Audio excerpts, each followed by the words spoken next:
మీరెందుకు సరెండర్ అవ్వాల్సి వచ్చింది? ప్లాన్ ప్రకారమే బయటకు వచ్చిన నేను. ఎలా? నయం కోసం వచ్చిన. అంటే నయీం అప్పుడు మీకు వేధిస్తున్నాడా? యాక్షన్ కోసం వచ్చిన. ఓకే. అప్పుడు నయీం పార్టీకి వ్యతిరేక అరెస్టే. అంటే ఇది కొంచెం సరే, మీకు ఇబ్బంది అయితే వద్దు. అరెస్టు అయింది వాస్తవమే. ఎత్తుకున్నటువంటి పోలీసు వాళ్ళకి నేను ఎవరో తెలియదు. ఫస్ట్ నా బ్యాక్గ్రౌండ్ తెలియదు. ఆమె తెలుసు. ఆమెను ఇంట్రాగేషన్ చేసిరు. ఆమె కూడా అంత కాదని చెప్పేసి నిర్లక్ష్యం వహించారు. 3-4 డేస్ తర్వాత తను రాజన్న, సుధాకర్, పలానా అనే వరకల్లా అప్పుడు స్టార్ట్ చేశారు. అప్పటి నుంచి నువ్వే నా కొడుకు దొరికింటే అప్పుడే కొట్టిపడేసే వాళ్ళం. తెలియదు నువ్వు భలే యాక్టింగ్ చేసినవురా అనేటువంటిది చెప్పేసి. శ్రీశైలం టనల్ వర్క్ నడుస్తుంది. అప్పుడు లెవీ కోసం వచ్చిన, వాస్తవంగా లెవీ అక్కడ ఉన్నటువంటి కాంట్రాక్టర్ లెవీ ఇవ్వాలి. ఫస్ట్ టర్మ్ తీసుకెళ్ళిన నేనే. తీసుకెళ్ళి ఎవరికి ఇవ్వాలి? రాష్ట్ర కమిటీ ఉంది అప్పుడు వాళ్ళ. నేను బయటకు వచ్చినప్పుడు కూడా రాష్ట్ర కమిటీ ఉన్నది.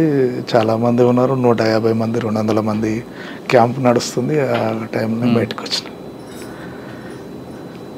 తీసుకెళ్ళి కొట్టేకాడి కొట్టి వదిలేసిరు. పూరా లోపలికి పోమని వదిలిపెట్టారు హైదరాబాద్లో. శ్రీశైలం నుంచి కర్నూలు, కర్నూలు నుంచి హైదరాబాద్, హైదరాబాద్ నుంచి ఉప్పల్ రింగ్ రోడ్లో దిగిన. ఎటు పోవాలి, పార్టీలో పోమని అంటాడు. పోయేది లేదు.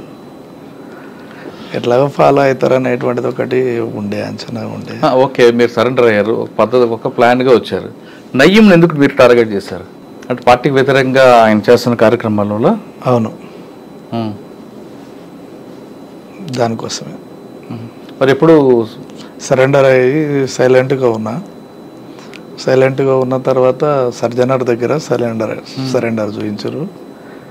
శ్రీనివాస నాయుడే ఉన్నాడు అప్పుడు సరెండర్ చూపించేటప్పుడు. అవును, మా మమ్మీని మా నాన్నని వాళ్ళని పంపించి పలాని కాడ ఉన్నాడు మీ వాడు జగన్మోహన్ రెడ్డి గారు డిఎస్పీ తీసుకొచ్చి సరెండర్ చూపించండి అని జీప్ పంపించండి అనేటువంటిది తర్వాత తెలిసింది. ఓకే, మీరు నయీంని ఎందుకు టార్గెట్ చేశారు? అది చెప్తా. అదే చెప్తా. నేను సరెండర్ అయినా నోట్రాల్లో ఉంటున్నా. మళ్ళా పటేల్ సుధాకర్ రెడ్డి నుంచి లెటర్ నాకు మీకా మళ్ళీ ఒకసారి కలవాలి అని లెటర్లో ఉన్నది. సరే అని చెప్పేసి పోయినా. ఎందుకు పోవాల్సి వచ్చింది నేను బయటికి, ఏం జరిగింది అని అంటే నేను చెప్పే కాడికి చెప్పిన, ఉండి ఇట్లనే ఉండు. మొదటి నుంచి మళ్ళీ నేను ఎట్లా అని అంటే, లేదు నీ స్థానం నీకే ఉంటుంది, అట్లా ఏం లేదు, వేరే కాయ పంపిద్దాం అట్లా అని అంటే, నేనుండి సాధ్యం కాదన్నా అని చెప్పేసాను.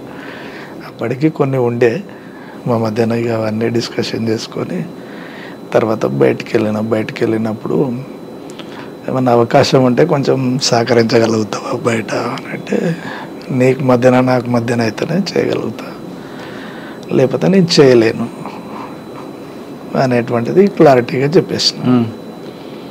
చర్చలు వచ్చినాయి అదే టైంలో. చర్చలలో ఇక పూర్తిగా ఏపీటీ పెట్టిండు. ఆ పరావన్న ఈయన కలిసి మాట్లాడారు నాతో.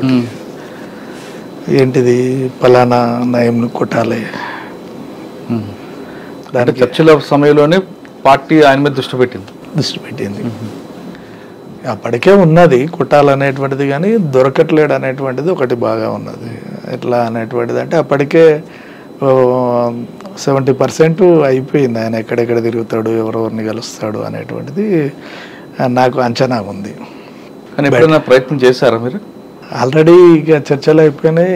నల్గొండ జిల్లా సెక్రటరీ బయటకు వచ్చిండు, వెపన్స్ కూడా బయటకు వచ్చేసినాయి. యాక్షన్ జరిగేటువంటి క్రమంలో ఒక కామ్రేడు ఆ యాక్షన్లో ఉంటాడు.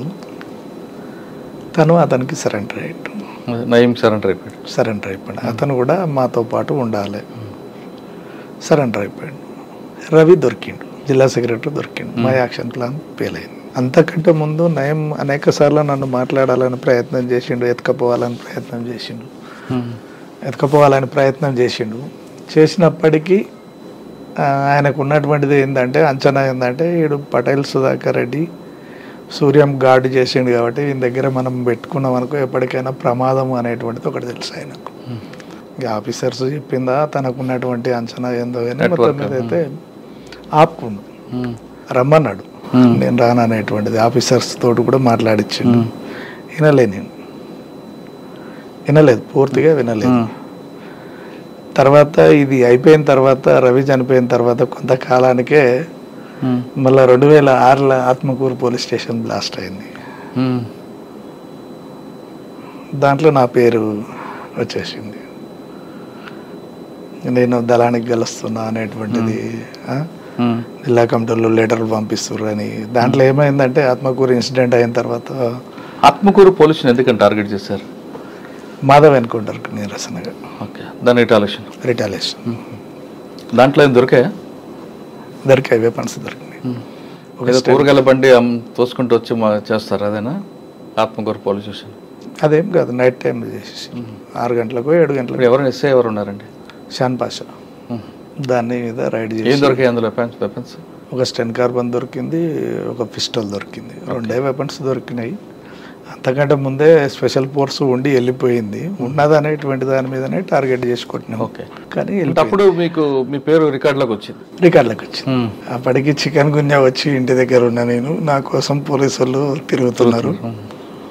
ఇంకా నేను ఏం చేయలేక మళ్ళీ శ్రీనివాస నాయుడు సార్కి ఫోన్ చేసి, ఏం సార్ ఇట్లా అంటే, మరి నీవు ఉన్నావనేటువంటిది అంటారండి. నేను ఎట్లా ఉంటా సార్ అన్నాను మీరు అని చెప్పేసానన్న.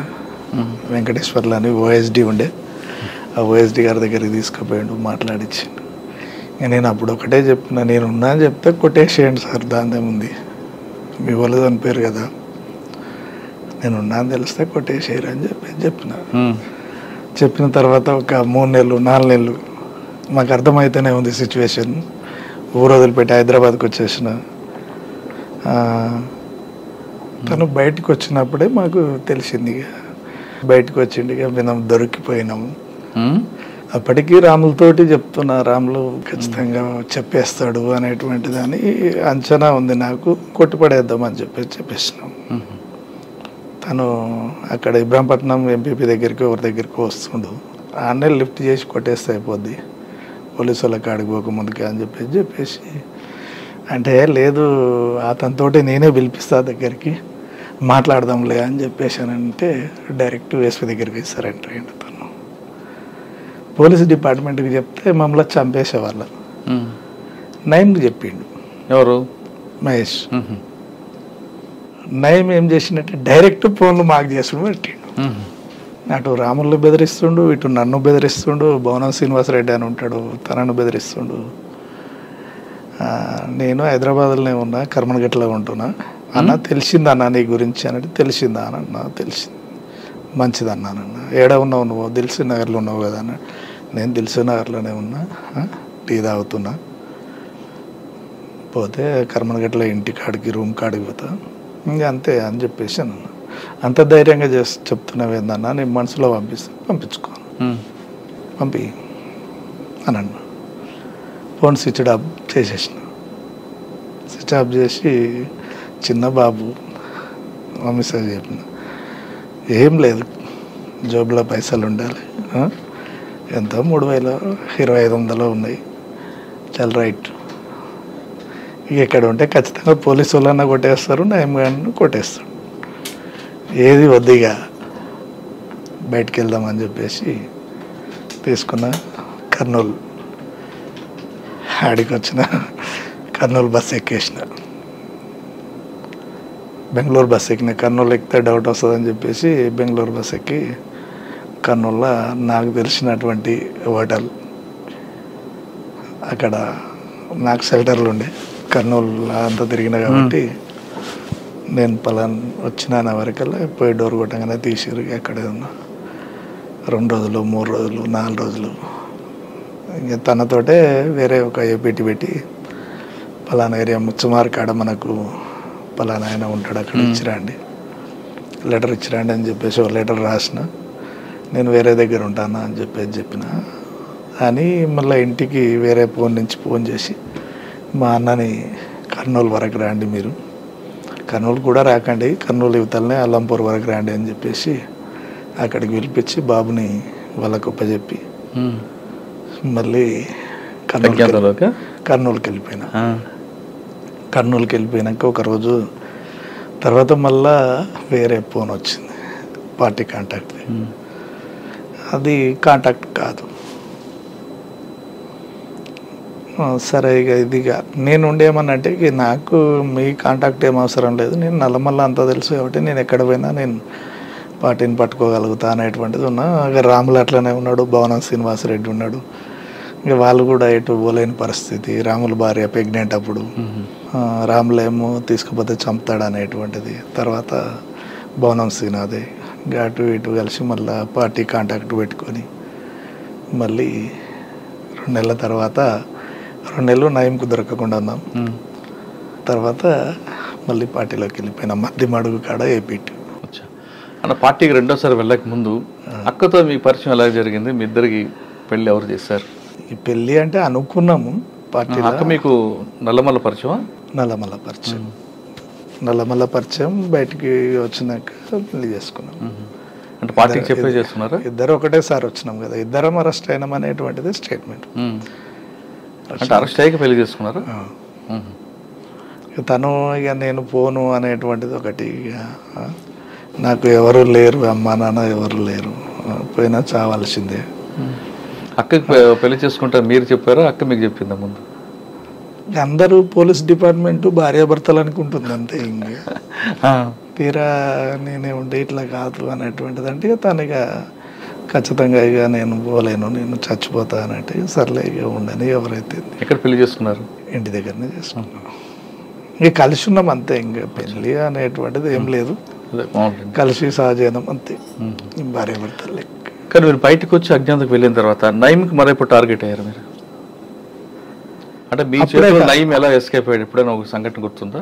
అంటే ఇక మేము టీం ఫామ్ కాలేదు మాది, రవితోటే జిల్లా సెక్రటరీ తోటే బ్రేక్ అయింది. కానీ కొంతమంది పోలీసులు మిమ్మల్ని కానీ లేదా మిమ్మల్ని పర్టికులర్గా తీసుకెళ్ళి నయీంకి హ్యాండ్ ఓవర్ చేసే సంఘటన జరిగింది. నేను సెకండ్ సరెండర్ అయినప్పుడు ఎస్పీ ఆఫీస్కే ఫోన్ వచ్చింది. ఎవరో ఇక్కడ నల్గొండ విజయ్ కుమార్ సార్ ఉన్నాడు. విజయ్ కుమార్ సార్, నేను ఇంకా మీడియా ముందుకు పోలేదు, ఎవరో ఒక ఆఫీసర్ వచ్చి ఇచ్చిండు, నాకు అంత పరిచయం లేదు. ఫోన్ మీకు ఇచ్చాడు? ఫోన్ మాట్లాడానంటే మాట్లాడమనంటే నేనుండి మాట్లాడినా, అన్న బాగున్నావా అనే వచ్చినావా, ఇంకా ముక్కలు చేస్తానంటే సరే మంచిది చేసుకోండి, చేయండి పర్వాలేదు అనేటువంటిది అని అన్న. తర్వాత మీకు ఎప్పుడు ఎదురుపడలేదా? ఎదురు పడలేదు నాకు. నేను ఇంకోటి ఏంటంటే అనేక సార్లు ఫోన్లు వచ్చినాయి, నేను రెస్పాండ్ ఇవ్వలేదు. మీడియాకు కూడా చెప్పలేదు, నేను మీడియాకు కూడా చెప్పలేదు, ఆఫీసర్స్ కూడా ఎక్కువ చెప్పలేదు. ఆయన బయటకు వచ్చాక ఖచ్చితంగా మిమ్మల్ని టార్గెట్ చేయాలి, చంపడం కోసం అయితే చస్తాడు అనేటువంటిది తెలుసు. చంపగలగడు, ఏం లేకున్నా నిరాయుధంగా ఉన్నా చంపుతాడు వాడు అనేటువంటిది తెలుసు. ఒకవేళ నయీం మీ మీద అటాక్ చేశాడు అనుకుంటే అప్పట్లో మీరు ఎలాగ దాన్ని చేయగలుగుతాం? ఎలా రిమూవ్ చేయగలుగుతాం? అంటే ఆయన రాడు కదా, మిమ్మల్ని ఏదో రకంగా ట్రాప్ చేస్తాడు, తీసుకెళ్ళి ఆయన హ్యాండ్ ఓవర్ చేస్తారు. అర్థమవుతుంది కదా మనకు, మనం ఇప్పుడు మన వైపు ఎవరున్నారు, ఏం చేస్తారు అనేటువంటిది క్లారిటీగా ఒక క్లారిటీ ఉంటుంది. అంటే కొత్త పరిచయాలు ఎక్కడి అనేటువంటిది. ఇంకోటి దరిదాపు కూడా తనతోటి పరిచయాలు ఉన్నటువంటి వ్యక్తులను కూడా నేను అవాయిడ్ చేసేది. ఓకే, అంటే నయీం మీద మీకు ఆల్రెడీ ఒక అభిప్రాయం ఉంది, ఆయన బెదిరింపులు ఇవన్నీ కూడా. ఆయన ఎన్కౌంటర్ అయిన తర్వాత మీకు ఏమనిపించింది? ఎప్పటికైనా చావాల్సిన వాడే అనిపించింది. మా చేతిలో చచ్చేటోడు ఎక్కడో చచ్చింది కదా అనేటువంటిది కొంత మిగిలి ఉండే.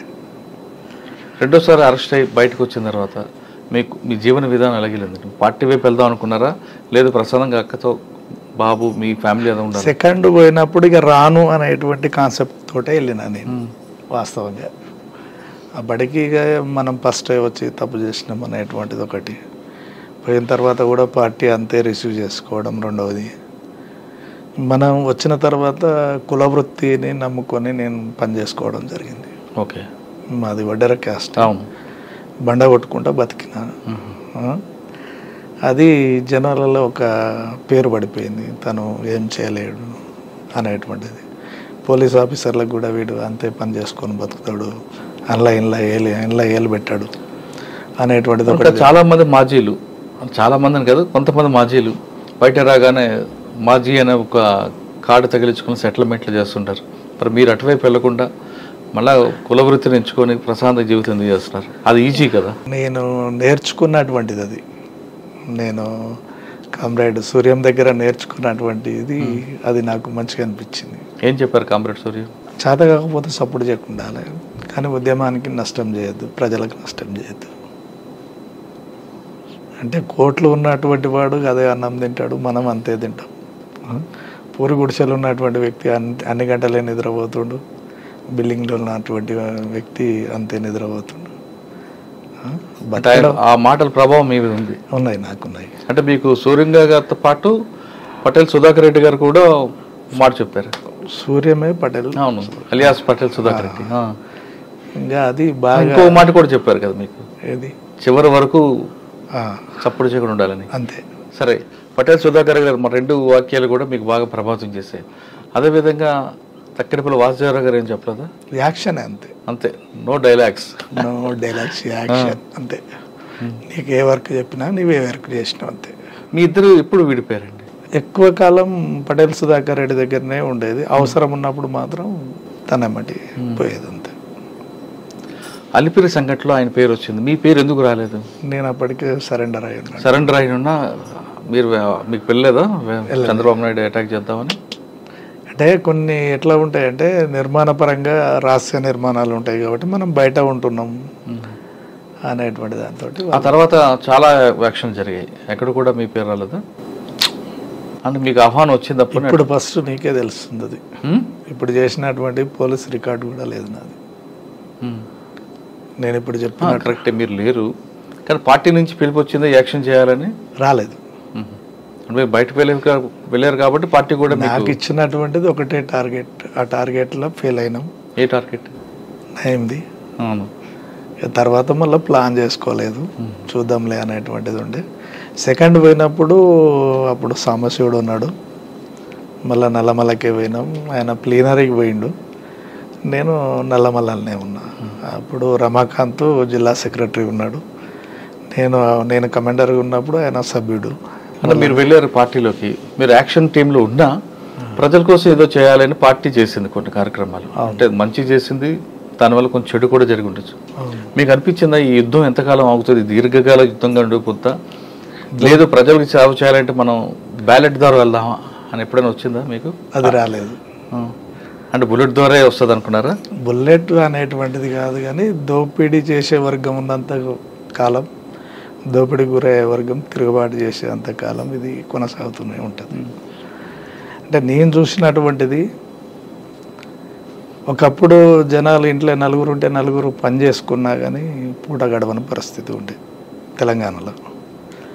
ఎప్పుడు నలుగురు పని చేస్తే ఒకరిది తిండికి సరిపోతుంది, ఒకరిది ఖర్చులకు సరిపోతుంది, ఇంకొకరిది వెనకబడుతుంది. ఇటువంటి కాడ పార్టీ నిలబడలేదు. ఎక్కడైతే ఆకలి, అణచివేత, అణగారిన కులాలు ఉంటాయి అక్కడ పార్టీ అవసరం కంపల్సరీ ఉన్నది. ఇప్పుడు ఛత్తీస్గఢ్ కావచ్చు, జార్ఖండ్ కావచ్చు, దండకారణ్యం కావచ్చు, ఆ ప్రాంతాలలో పార్టీకి అవసరం, ప్రజలకు పార్టీ అవసరం కాబట్టి అక్కడ నిలదొక్కగలుగుతుంది, నిలబడగలుగుతుంది.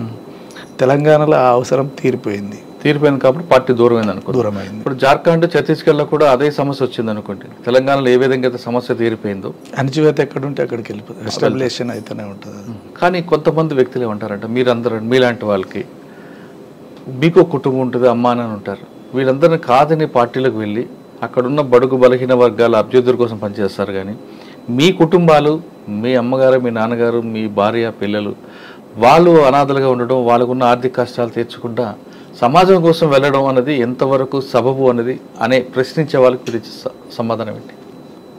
ముందు మనకి ఉండాలి కదా, మన అమ్మ నాన్న, మన భార్య పిల్లలు, వాళ్ళకి కూడా. అంటే మన అమ్మ నాన్న, మన భార్య పిల్లలు, ఓకే, దానికి నేను యాన్సప్ చేస్తా. కానీ ఈరోజు అమ్మ నాన్న, అన్నదమ్ముళ్ళు, అక్క చెల్లెళ్ళని చూసేటువంటి ఆప్యాయత అనేటువంటిది లోపించింది. ఈరోజు నేను కూడా అదే కుటుంబంలో ఉంటే నేను మా అన్నల లెక్కనే, మా అక్క చెల్లెళ్ళ లెక్కనే, వాళ్ళ లెక్కనే తయారయ్యేటోని. చాలామంది కూడా చూస్తలేరు తల్లిదండ్రులను చూసి. ఇప్పుడు చూడట్లేదు, అప్పుడు కూడా, ఇప్పుడే కాదు అప్పుడు కూడా. అప్పుడు చూడకపోయినా బిట్టల శంకర్ అమ్మకి నాన్నకి వెళ్ళి వదిలిపెట్టి అడవిలోకి వెళ్ళారు. ఎప్పుడైనా అమ్మా నాన్న గుర్తుకొచ్చారా? నేను పార్టీలోకి వెళ్ళి బయటకు వచ్చేంత వరకు తిరిగి చూడలేదు. ఎందుకు రావాలనిపించలేదు నాకు. అంటే మరి అమ్మా నాన్న అవసరం లేదా? నాకు ప్రజలతో ఉన్నటువంటి సంబంధం అట్లా ఉన్నది. వాస్తవం మీరు అనేది ఏంటంటే తల్లిదండ్రుల మీద ప్రేమ అనేటువంటిది ఉండాలి కదా, వాళ్ళకి కూడా వాళ్ళకి సహకారాల్సిన బాధ్యత ఉంది కదా మీకు. అంతకంటే ప్రేమ చూపించేటువంటి ప్రజల మధ్యన ఉన్నా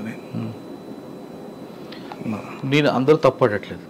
ప్రజలకు అమ్మా నాన్న కన్నా ఆ ప్రజలే మనకు ఎక్కువ ఆదరిస్తున్నారు కాబట్టి వాళ్ళ కోసం మీరు ముందుకు వెళ్ళారు. నేను కాదనట్లేదు, నేను అందుకు 100% ఒప్పుకుంటా. కానీ మన అమ్మా నాన్నకి, మనకి జన్మనిచ్చిన అమ్మా నాన్నకి ఎవరు చూడాలి? దీనికి ఒకటి ఏంటంటే రక్త సంబంధం కన్నా వర్గ సంబంధం మిన్న 100% ఒప్పుకుంటా. కానీ మన అమ్మా నాన్న అనాథలుగా ఉండాల్సిందేనా అన్న ప్రశ్న లేరు కదా, వాళ్ళకి ఎవరు చూడాలి? ఇప్పుడు నీకు ఒక చిన్న ఉదాహరణ చెప్తా నేను. మా దగ్గర పొద్దుటూరు అనేటువంటి విలేజ్ ఉంటుంది. వెంకన్న అని ఉంటాడు, చంద్రయ్య ఆయన పేరు. చనిపోయాడు, ఎన్కౌంటర్లో చనిపోయాడు. తను వాళ్ళ కుటుంబంలో 3 అక్కజనులలో ఏమో ఉంటారు. 2 ఒక తమ్ముడు ఉంటాడు, తమ్ముడు ఎడ్డి ఆయనే. అమ్మ ఉండేది, నాన్న ఉండేది, ఒక చెల్లె ఎడ్డి ఆమెనే, ఒక అక్క పెళ్ళి అయింది. తను ఆర్ఎంపీగా చేస్తుండేవాడు భువనగిరిలోనో ఏమో. కుటుంబాన్ని పోషించడం కోసమే ఆయన ఉండేది. వాళ్ళ వృత్తిపరంగా సాకలోళ్ళు వాళ్ళు. వాళ్ళ అమ్మ ఇళ్ళు తిరిగి అడుక్కొచ్చినటువంటి అన్నాన్ని మిగిలితే దళానికి పెట్టేది. దళానికి పెట్టినందుకు కొట్టిరారు. ఈయనని పోలీస్ స్టేషన్లో పెట్టి కొట్టాడు. కొడితే తను ఏం చేయలేని పరిస్థితిలో దళంలోకి వెళ్ళిపోయింది. అప్పుడు పార్టీ కూడా ఆలోచించింది, నువ్వు ఒక్కనివే ఉన్నావు కదా, మళ్ళీ వస్తే ఎట్లా ఏంటంటే, నాకంటే అనేక మంది ఉన్నారు, అసలు పిల్లలు లేనటువంటి వాళ్ళు ఎంతోమంది ఉన్నారు, మనం ఉండి కూడా ఉద్ధరించేది ఏముంది ఇక్కడ అనేటువంటి కాన్సెప్ట్ తోటి ఆయన బయటకు పార్టీలోకి వచ్చిండు. చివరి వరకు కూడా పార్టీలోనే చనిపోయాడు. తన తల్లి చనిపోయినా, ఎవరు చనిపోయినా కానీ ప్రజలే దానం చేశారు అక్కడ. అంటే ఈ కుటుంబానికి ప్రజలు చూపించినటువంటి ఆదరణ కూడా అంతే ఉంది. అవును, కాదనట్లేదు. విన్నావా? ఇంకన్నా ఉద్యమంలో ఉన్నాడు. ఉద్యమంలో ఉన్నప్పుడే కూడా ఆ ఇంటికాడ బియ్యం లేవంటే కూడా తను వండుకునేటువంటి బియ్యంలోకి వెళ్ళి పావుషేరు పెట్టి ఆ కుటుంబాన్ని నడిపించారు. ఎవరు? ప్రజలు ఆదరిస్తారు. ఒక మావోయిస్టు పార్టీ కానీ పీపుల్స్ వారి కుటుంబాలను కానీ ఆదరిస్తారు, ఖచ్చితంగా హక్కున చేర్చుకుంటారు. ప్రజలు ఆదరిస్తున్నారు అనేది నేను కాదనట్లేదు. ప్రజల ఆదరణ ఉంది కాబట్టి పార్టీ మనుగడ నిలబడు, రైట్. కానీ ప్రజల ఆదరణ మీద అమ్మానాన్ని విడిచిపెట్టి మనం వర్గం దీంట్లో వెళ్ళడం అనేది ఎంతవరకు సబబు అంటారు? సబబే. మీకు సబబే అంటారా? ఓకే, రైట్, దాంట్లో ఏం లేదు. అంటే మనకు జన్మనిచ్చిన అమ్మని నాన్నని ప్రజల మీద విడిచిపెట్టి మనం ప్రజల కోసం అడుగు ఆట పడతాం. సరే, ఆ విధంగా వెళ్ళారు. మీరు అనుకున్న లక్ష్యం సాధించారా? సాధించినామంటే కొన్ని మార్పులు అయితే చెందినాయి, కానీ నాకు తృప్తి అయితే ఉందంటారు. ఉన్నది, రైట్. అంటే మేము పనిచేసినటువంటి ఏరియాలో నల్లమల్ల రివర్ మీద అనేక మంది పొట్ట చేత పట్టుకొని వచ్చినటువంటి వాళ్ళు ఉంటారు. చేపలు పట్టుకొని బతుకుతుంటారు. చేపల మార్కెట్ ఇలా 10 ఎంత 200 300 ఉంటే వాళ్ళకి 10 రూపాయల కేజీ 20 రూపాయల కేజీ ఇచ్చి నిలువు దోపిడీ చేస్తుండేవాళ్ళు షావుకారులు. గురుస్వామి అనేటువంటిది మీరు పేరునే ఉంటారు, పెంట్లవెల్లిలో పెద్ద కంపెనీ ఉంది, కర్ణాటక అతను ఆయన. అట్లాంటి వాళ్ళు చాలామంది ఉన్నారు. వాళ్ళందరినీ కూడా పిలిచి చేపల రేట్లు పెంచినాం. సరుకులు ఇక్కడి నుంచి పోయి ఒక రోజంతా పోయి సరుకులు మోసుకొచ్చుకునేటువంటి పరిస్థితి ఉండేది. నీకు చేపలు వేస్తారు కాబట్టి నువ్వు ఖచ్చితంగా సరుకులు వాళ్ళు ఏ తెమ్మంటే అవి తెచ్చియాలనేటువంటిది పెట్టినాం. సావుకారులు వలలు కానీ డబ్బులు కానీ ఇచ్చి ఎమ్మటెమ్మటే కట్ చేసుకునేవాళ్ళు. అట్లా కాకుండా వారానికి ఇంత కట్ చేసుకోవాలనేటువంటిది. చేపల రేట్లు పెంచడం, వాళ్ళకు నిత్యావసర వస్తువులు తెచ్చియడం, వాళ్ళు బాగోలేకపోతే హాస్పిటల్లోకి తీసుకుపోవడం, ఇవన్నీ కూడా చేయించినాం. ఆ సాటిస్ఫాక్షన్ ఉంది. అది ఉన్నంతకాలం మమ్మల్ని కాపాడుకోగలిగారు జనాలు. కరెక్టే. కానీ మరి ఇప్పుడు ఎందుకు పార్టీకి ప్రజలు దూరం అయ్యారు? పార్టీ అవసరం లేదంటారు ఇప్పుడు? పార్టీ ప్రజలు ఏం దూరం కాలేదు. పార్టీ ఇక్కడ అవసరం లేదనే బయటికి వెళ్ళింది. దాడులు అనేటువంటిది పోలీసు దాడి ఏం చేసిరంటే ఫస్ట్ ప్లేన్ ఏరియాలో కొట్టేసింది. అంటే గ్రామాలలో తిరిగేటువంటి ఇన్సెల్టర్ తీసుకునేటువంటి దళాల మీద దాడులు చేసింది.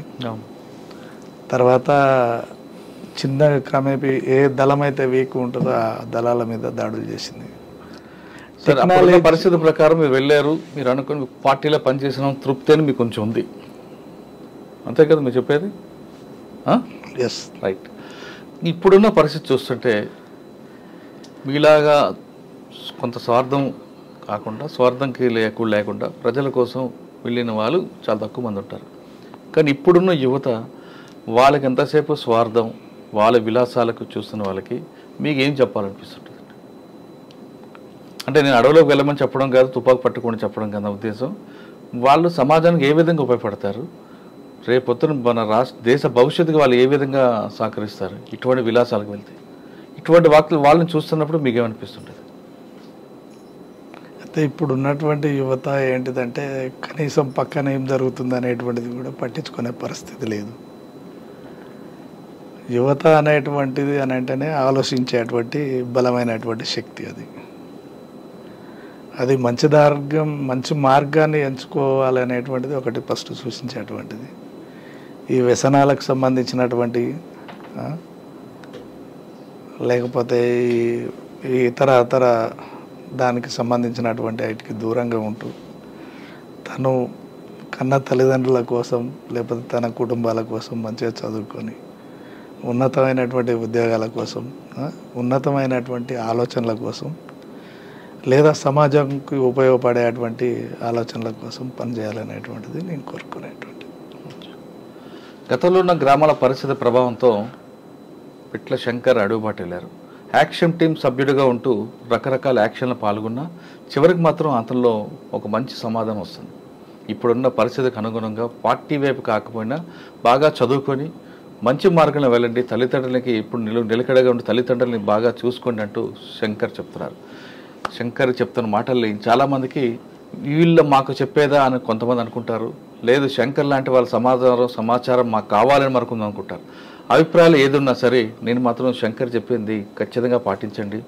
దేశానికి భవిష్యత్తు అయిన మీరు విలాసాల వైపు వెళ్లకుండా మంచిగా చదువుకొని మీ తల్లిదండ్రులను చూస్తే దేశ అభివృద్ధి మీ మీద ఉంది. కాబట్టి మీరందరూ మంచి మార్గంలో నడవడానికి ప్రయత్నించండి. ఇది పిట్ల శంకర్తో ఎక్స్క్లూజివ్ ఇంటర్వ్యూ. వచ్చే వారం మరో గెస్ట్తో మళ్ళీ కలుద్దాం. నమస్తే. థ్యాంక్ యూ అన్న. Thank you very much.